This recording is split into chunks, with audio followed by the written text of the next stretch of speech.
So facial artery, it arises from the external carotid artery, one of the branches. There are total 7 branches, including the terminal branches, superficial maxillary, superficial temporal and maxillary artery.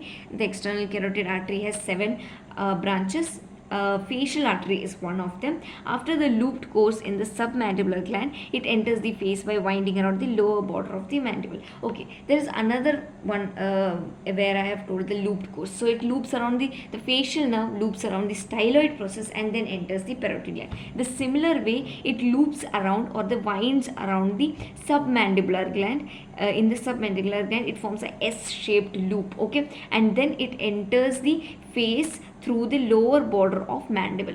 Through the lower border of the mandible, it enters the face by looping inside the through the submandibular gland.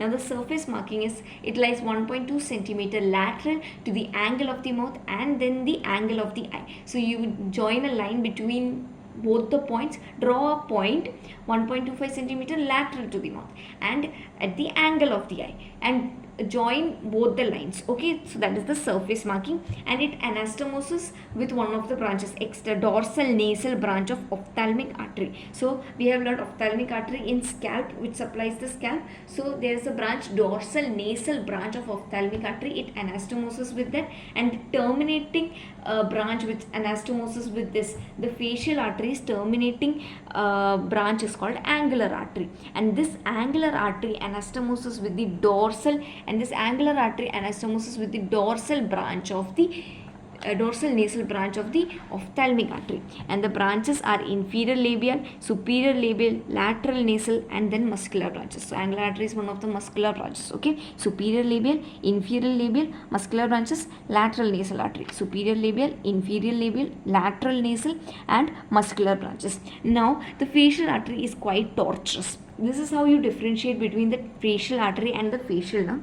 The facial artery is quite tortuous. Why is it? Because we use our mouth usually for mastication, yawning, speaking. So there is a lot of movements going on. So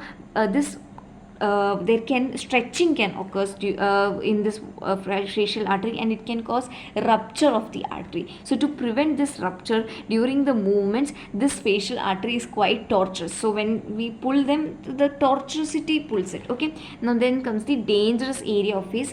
Actually the venous supply is by facial vein, which is formed by which joins with the posterior division of retromandibular vein and forms the common facial vein. Okay, so those are the major veins of the face. The main part of this is dangerous area of the face, the facial veins and its communications. So the facial veins, they are devoid of valves. Okay, and the muscles lie directly above them. Okay, so the veins are here and the vein is here and the muscles, they lie directly below them. So when movements occur, emboli or spread or infections can occur in these.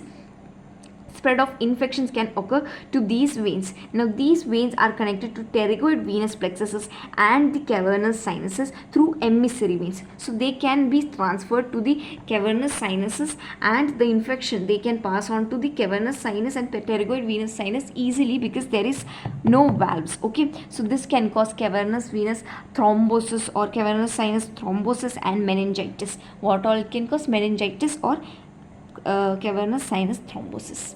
Thank you.